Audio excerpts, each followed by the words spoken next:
Welcome to Department of Political Science, Rajendra Memorial Women's College. Today, I'm going to teach you the new topic that is law. आज मैं आपको law एक नए topic के बारे में चर्चा करूंगा।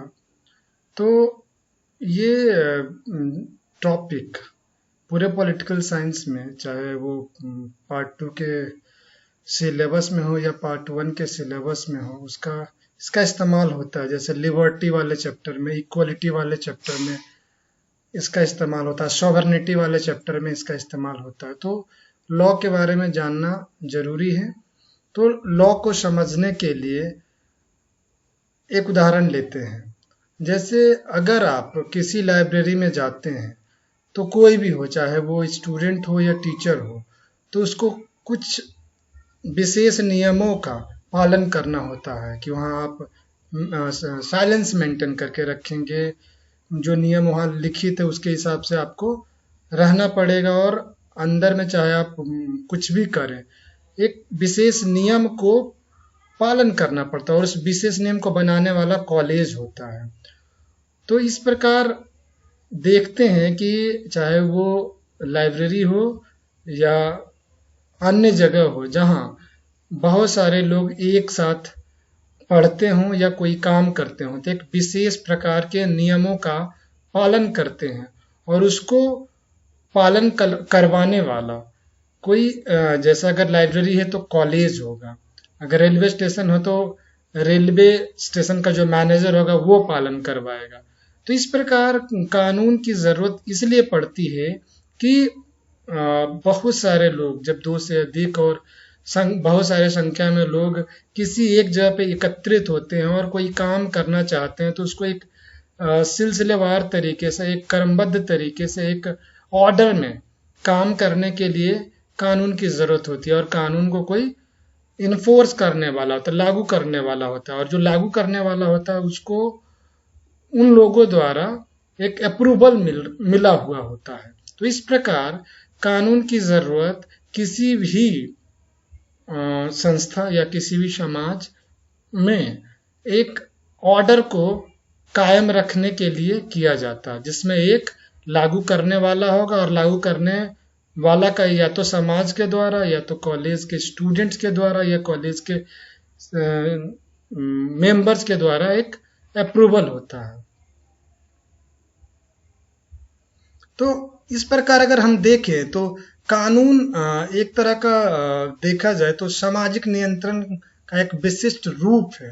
एक law is a distinct form of social control, जहाँ क्या होता है, एक लागू करने वाला होता है, और लागू करने वाला कुछ नियमों को परिभाषित करता है, क्या आप कर सकते हैं और क्या नहीं कर सकते हैं। तो इस प्रकार हम देखते हैं कि कानून का मेन उद्देश्य एक स्थिति को बना के रखना, एक ऑर्डर को बना के रखना है। तो इसी संदर्भ में अगर हम ऑस्टिन का परिभाषा देखें, तो ऑस्टिन के अनुसार law is the command of sovereign, कानून संप्रभु की आज्ञा है। इसका कहने का तात्पर्य ये है कि अगर कोई राष्ट्र राज्य की बात करते हैं, तो राष्ट्र राज्य अपने आप में एक संप्रभु होता है। क्यों? क्योंकि आंतरिक और बाह्य मामलों में निर्णय लेने के लिए स्वतंत्र होता है। तो उसके द्वारा दिया गया आज्ञा ही कानून है, ऑस्टिन के द्वारा। अगर हम अगली परिभाषा की ओर देखें तो वो दिया है मैकाइवर ने। According to MacIver, state is both the child and parent of law. तो इसमें 2 पार्ट है। जब when we say the state is child of law, तो इसका कहने का मतलब है कि राज्य, राष्ट्र राज्य जो कॉन्स्टिट्यूशनल लॉ है उसके अकॉर्डिंग काम करेगा, उसी के हिसाब से काम करेगा, उसके अगेंस्ट में नहीं काम करेगा, उसके विरोध में नहीं काम करेगा। और साथ में जो अन्य कानून है, जो सामान्य कानून है, वो नागरिकों को फॉलो करना होता है। अब जो दूसरा पार्ट है parent of law, parent of law कहने का मतलब है, या जनक कहने का तात्पर्य है कि राज्य बाद में अपने नागरिकों के अप्रूवल से, राज्य के अगर एक संस्था के रूप में देखा जाए, एक एसोसिएशन के रूप में देखा जाए, तो ये नागरिकों का एसोसिएशन है, लोगों का एसोसिएशन है। तो इन लोगों के द्वारा एक अप्रूवल होता कि राज्य वहाँ बहुत सारे एक्टिविटी को चलाने के लिए एक नियम बनाएगा और उस नियम को लोगों से पालन करवाएगा जो उसको समर्थन देता है। तो इस प्रकार हम मैकाइवर की जो परिभाषा है कि कानून, राज्य कानून का शिशु और जनक दोनों है। अगर इस जो सबसे ब्रॉड डेफिनेशन दिए हैं लॉ का वो है हॉलैंड।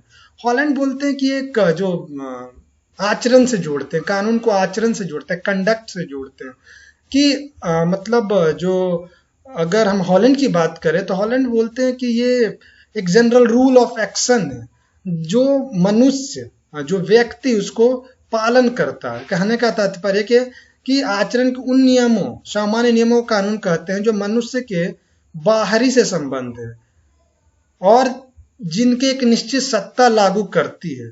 मतलब एक निश्चित सत्ता क्या है यहाँ पे, तो एक पॉलिटिकल यूनिट है, पॉलिटिकल एरिया है, मतलब एक नेशन स्टेट है। जो नेशन स्टेट क्या है, इन मतलब नियमों को लागू करने के लिए, इन आचरणों को लागू करने के लिए, सामान्य नियमों को लागू करने के लिए एक सर्वोच्च इकाई है जो इसको लागू करता है।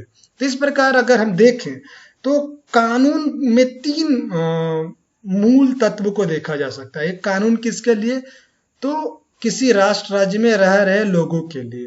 कानून को पालन करवाने वाला कौन होगा, लागू करवाने वाला कौन होगा, तो राष्ट्र राज्य या राज्य होगा, स्टेट होगा। और राज्य को किसका अप्रूवल ऑलरेडी मिला होता है, तो जिस राष्ट्र राज्य में या राष्ट्र राज्य के सभी नागरिकों द्वारा अप्रूवल होता है कि आप एक नियम बनाया कि क्या करना है और क्या नहीं करना है का। अब हम कानून के प्रकार के बारे में जानेंगे। अगर हम कानून के प्रकार को भी देखें तो राज्य के परिप्रेक्ष्य में, एक पॉलिटिकल सिस्टम के परिप्रेक्ष्य में देखना पड़ेगा, पॉलिटिकल यूनिट के परिप्रेक्ष्य में देखना पड़ेगा, पॉलिटिकल टेरिटरी के परिप्रेक्ष्य में देखना पड़ेगा। अगर राजनीतिक क्षेत्र के परिप्रेक्ष्य में देखा जाए तो कानून के कुल 7 प्रकार हैं। जैसा कि आप देख सकते हैं कि प्राइवेट लॉज से लेके public laws, constitutional laws, ordinary laws, administrative laws, common laws और ऑर्डिनेंस। ये जो 7 प्रथम नियम जो दिख रहे हैं, प्रथम कानून दिख रहे हैं, ये राज्य के अंदर ही चलता है, डोमेस्टिक टेरिटरी में ही चलता है। इसका जो लिमिट है डोमेस्टिक है, मतलब राज्य के अंदर ही है। और जो अंतिम कानून है, जो इंटरनेशनल लॉ है, जिसको अंतरराष्ट्रीय कानून कहते हैं, वो राज्य के बियॉन्ड, मतलब अगर भारत एक राष्ट्र राज्य है तो इसके बियॉन्ड जो भी कानून होगा, मतलब 2 राष्ट्र राज्यों के बीच, इंडिया चाइना, इंडिया अमेरिका, या 2 से अधिक राष्ट्र राज्यों के बीच जो कानून होगा वो इंटरनेशनल लॉ होगा। तो बारी बारी से हम देखेंगे जो 8 तरह के कानून हैं उनको समझने का प्रयास करेंगे। तो सबसे पहला है प्राइवेट लॉ। तो प्राइवेट लॉ का कहने का तात्पर्य ऐसे कानून जो व्यक्तियों के बीच जो म्यूचुअल रिलेशन है उसको निश्चित करता हो, वैसे कानून को प्राइवेट लॉज बोलते हैं। अब दूसरे कैटेगरी में है पब्लिक लॉज। वैसे कानून जो किसी राष्ट्र राज्य में, किसी राज्य में रह रहे व्यक्तियों और नागरिकों का सीधे सरकार के साथ या राज्य के साथ संबंधों को निश्चित करता है, वैसे कानून को पब्लिक लॉज बोलते हैं। जैसे कि अगर कोई व्यक्ति चोरी करता है तो इससे रिलेटेड, इससे संबंधित जो कानून का निर्माण किया जाएगा वो राज्य अपने विधानमंडल के द्वारा करता है, तो ये जो कानून होगा वो पब्लिक लॉज होगा।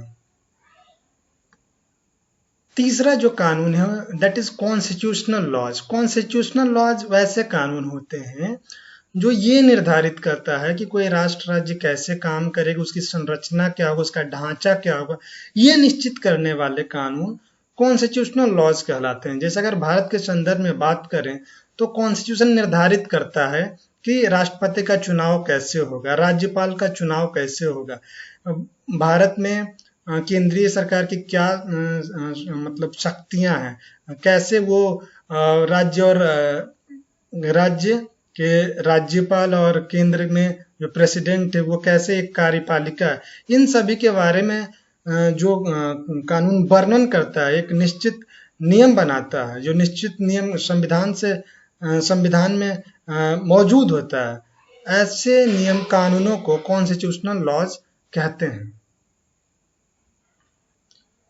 जो नेक्स्ट लॉ है दैट इज ऑर्डिनरी लॉ।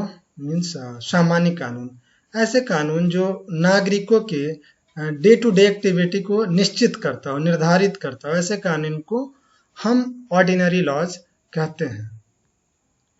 अगला कानून जो है वो है एडमिनिस्ट्रेटिव लॉज।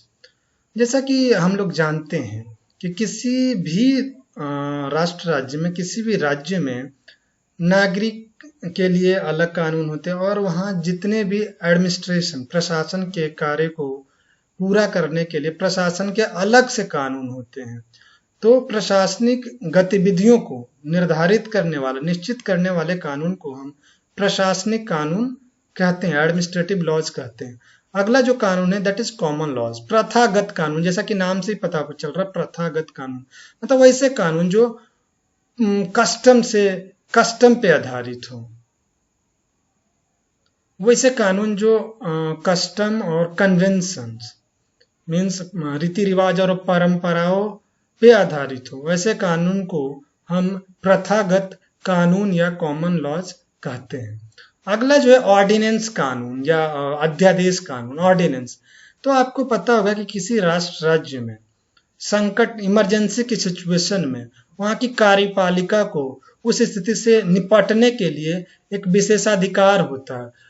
और इस स्थिति में जो कार्यपालिका के द्वारा, अगर भारत के संदर्भ में देखा जाए तो राष्ट्रपति कार्यपालिका का प्रधान होता है। तो इमरजेंसी के समय में कार्यपालिका के आदेश पे, डायरेक्शन पे राष्ट्रपति इस शक्ति का इस्तेमाल करता है, इस कानून का इस्तेमाल करता है और संकट काल की स्थिति में इसका इस्तेमाल करके देश को संकट से बचाता है। जैसा कि अभी तक की चर्चा से मालूम पड़ता है कि मैं प्रथम 7 प्रकार के कानूनों की चर्चा किया, जिसका जो ज्यूरिस्डिक्शन है, जो अधिकार क्षेत्र है, वो राष्ट्र राज्य के अंदर ही है। लेकिन जो अंतिम कानून है, जो अंतर्राष्ट्रीय कानून है, वो राष्ट्र राज्य के बियॉन्ड, मतलब 2 राष्ट्र राज्य या 2 से अधिक राष्ट्र राज्यों के बीच के संबंधों को निश्चित करने वाले कानून को अंतर्राष्ट्रीय कानून कहते हैं। अंतर्राष्ट्रीय कानून को हम सॉफ्ट लॉ भी कहते हैं, सॉफ्ट कानून भी बोलते हैं, क्योंकि ये जिस तरह से अभी तक जो 7 कानूनों की चर्चा की है, उसमें एक राष्ट्र राज्य के अंदर एक संप्रभु राष्ट्र राज्य अपने नागरिकों को मतलब किसी नियम को फॉलो करने के लिए बाध्य कर सकता है, इन्फोर्स कर सकता है। लेकिन इंटरनेशनल लॉ एक सॉफ्ट लॉ होने के कारण यह बाध्यकारी नहीं है, ये बाइंडिंग नहीं है। मीन्स ये एक तरह से बोला जाए तो मॉरल बेस पे है, मॉरलिटी पे है, नैतिकता पे आधारित है कि हम पालन कर भी सकते हैं, नहीं भी कर सकते।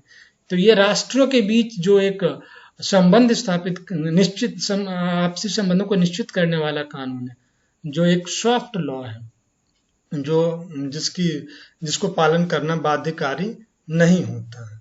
इस प्रकार अगर देखें तो अभी तक कानून क्या है, कानून की परिभाषा समझे, कानून के प्रकार समझे। कानून के प्रकार में 2 तरह के प्रकार है, एक पॉलिटिकल टेरिटरी, राजनीतिक क्षेत्र के अंदर, और एक राजनीतिक क्षेत्र के बाहर, मतलब विभिन्न राष्ट्र राज्यों के बीच, जो कि अंतर्राष्ट्रीय कानून है। Thank you for watching.